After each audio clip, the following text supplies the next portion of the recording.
Testicles, 1, 2, 3. Happy 3, baby. Hey. Happy anniversary, Metallica. You changed our lives. Well, Thank you, Lars. You changed my life. James, you changed my life, man. I love you, man. For better? Oh. Yeah, happy anniversary, guys. Happy anniversary, brother. All these gray hairs. I know you don't. Just we do a testimony. Can you film this and put it up on the screen? Go on. Thank me. Thais, who are you? You're filming a testimonial. He's the mixer. Filming our testimonial. Right. So what? We it's our turn. You know, this just one of our crazy ideas out of all the many ideas that we've had tonight. We felt it very fitting to present an award. No, it's not really an award. It's a reward. A reward? Present a reward for a fan, right? One of our fans who has been super inspiring. Time He's put been in. all over the place. Time put in, man. Right. Dedication. Yeah. Loyalty. And it's Not the best fan, but a super cool fan, right? yeah. And it, not only is he a super cool fan, and look, we tried to give him a job, tried to, you know, sign autographs to us, give him stuff, and that stuff. He doesn't want any of that stuff. He wants us to remain as we are.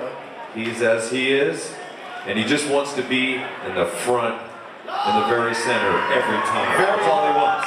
He's very humble. And I gotta say this. In India, he was in the front line, guarding the monitor desk, full force. He's a warrior, and Sorry, we have to. He's very shy.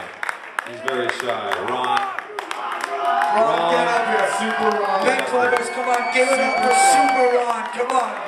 Show him some love. Come on. and I'm sure Ron, in his nature, will be sharing it with all of his front row buddies so as here's my well. question: who's holding up the rail? You are. Okay. Hey, Ron. Ron, come super on, fan. man.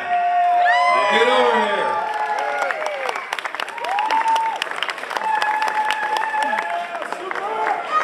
We're trying not to make this We'll try not to make it embarrassing too or painful.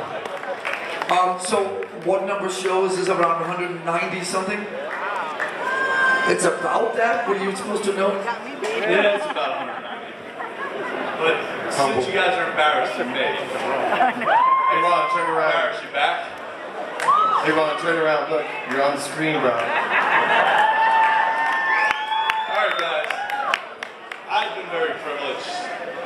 These guys have blessed me in countless ways. You guys know this is ridiculous having a band give us a week of just fun.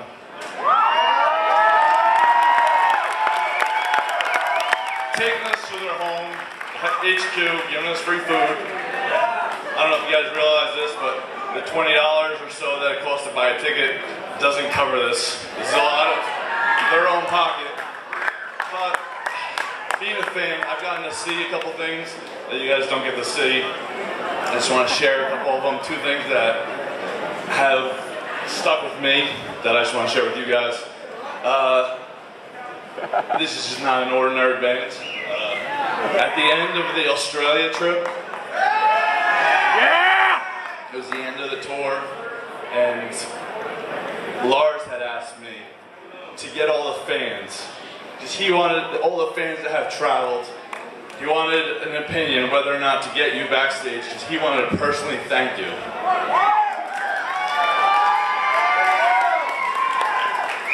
He was unsure whether or not if he would step on toes and if I missed anybody to get backstage, but he just didn't care. He just said, get all the people backstage, I just want to thank them.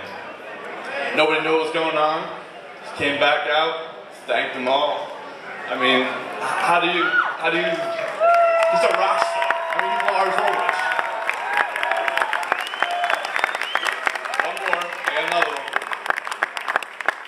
One time we were at somewhere west. I have no idea. You sound like us. Yeah, I know. Who knows where the hell we are anymore?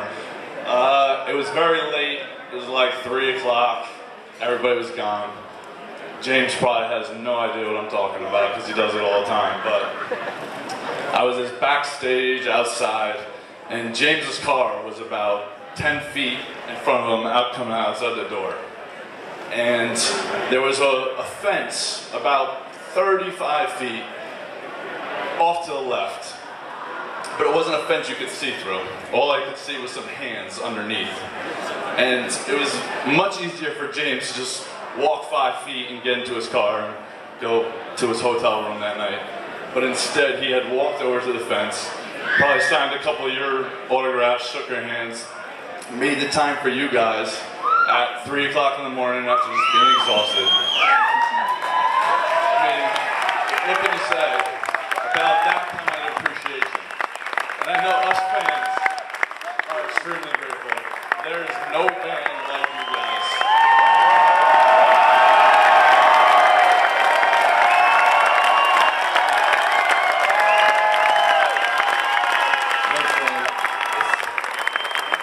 It's not about the things that we see you guys do on the camera. It's about everything we see you do off the camera. That's what makes them the mighty Metallica. This thing, while I'm up here, I have no idea, it's stupid. But to you, you appreciate it, and to me... Fucking keep talking, man. Well, Lars, you did say you were giving out Christmas bonuses. Well, listen, man, I just want you to know that Yeah, what happened to Shy Ron? Thank you. I appreciate that. I just want we have a presentation. Okay? Don't try to run away. Here it is, Ride the Golden Rail Award, presented by Metallica to Superfan for years of fighting to the rail. There it is, your own personal barricade right there. And that is made by the actual people who make the barricade, all right? Very cool. So when you go home, you can shrink yourself down. Put some Metallica speakers right here. What happens if I didn't make the rail tonight? You're fired. And this is for you. Access All Barricades. This is a lifetime laminate, brother.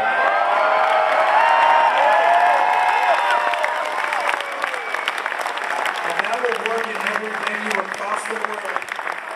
Awesome.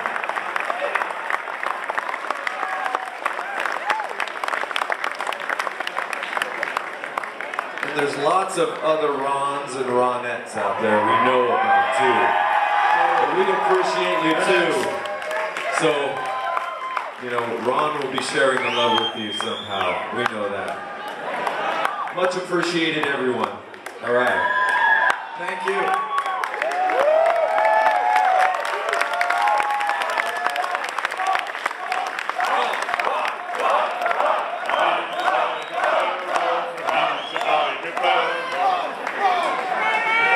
So it's his fault, right there.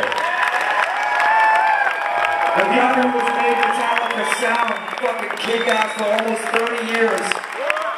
Big Mick, right there. Happy 30, 28 years. Right there, longer than most of you have been alive. Right there. He's made us sound good at giant festivals and small toilets. He will make us sound good anywhere. He is brilliant.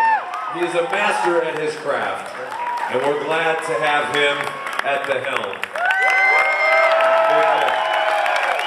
Can we get Zach over here, please? Mr. Zach Harmon. Zach Harmon, everybody. If it happens in Metallica's world, he has touched it or made it happen somehow. The guy who wants to be called a roadie forever does far more than that. This man never sleeps. He's actually the president of Metallica. And he's got 4 kids at home, besides us 4 kids. He's got to take care of. 8 kids all in all. But what you don't see is that she actually picks up everybody's underwear up in the dressing room after the show, and with her bare hands, no plastic gloves. Trust me. Very brave. And she's been doing that for close to 20 years, right? Oh my God, look, she's still smiling. Look at that. She even has to write your notes to herself on her arm. Right. That's how on top of this she is. You know, Cliff was such an incredible person, a wonderful inspiration to all of us. He was a true musician. I mean, this punk rock, really aggressive technique, incredible feel, tons of energy. What more can you ask for? But I have a quick story, and then I'm going to bring up two very special friends.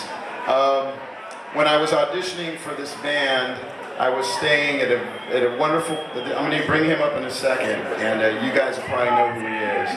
And he let me crash out on his couch, and I remember, and he was best friends with Cliff Burton, and he's one of my best friends. He's actually the godfather of my son Ty, so we're very close.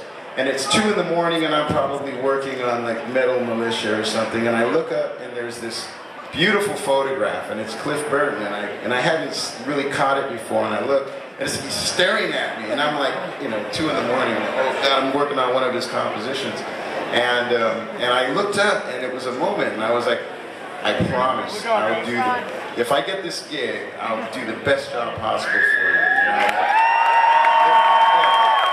Not a lot of people know about that, but this did happen. Anyway.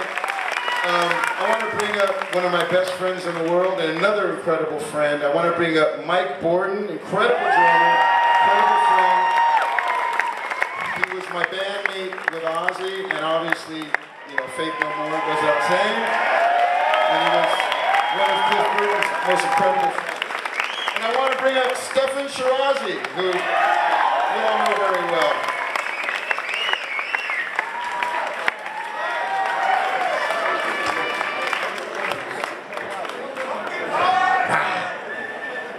Ladies and gentlemen, became friends. We were 11 years old. We immediately bonded. We had a love of all kind of heavy music. What was going on then? It was the golden era of heavy music. Can't even tell you all the bands in Sabbath and Purple and Zeppelin and Hendrix and Robin Trout and all of them. He was the kind of guy. He would stand in front of people in the schoolyard if they were fighting, and he'd get his finger out, say, "Cut that shit out.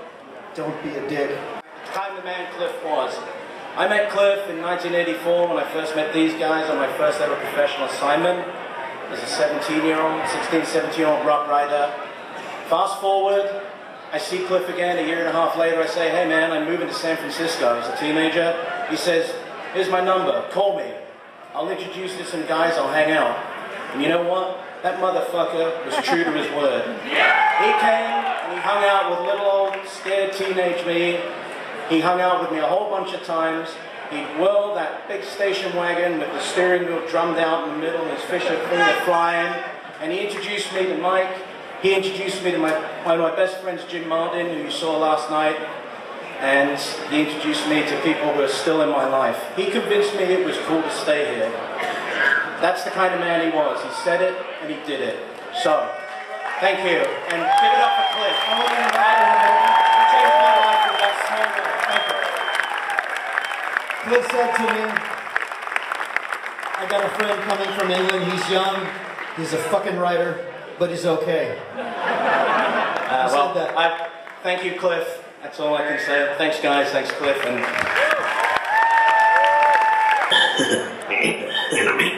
I'm Peter. Happy 30th anniversary, Metallica. Boy, Davis, you sounded like a wuss when you said that. This is Metallica, not some, like, old couple. Check this out. Happy anniversary, Metallica. Happy anniversary, happy anniversary, happy anniversary.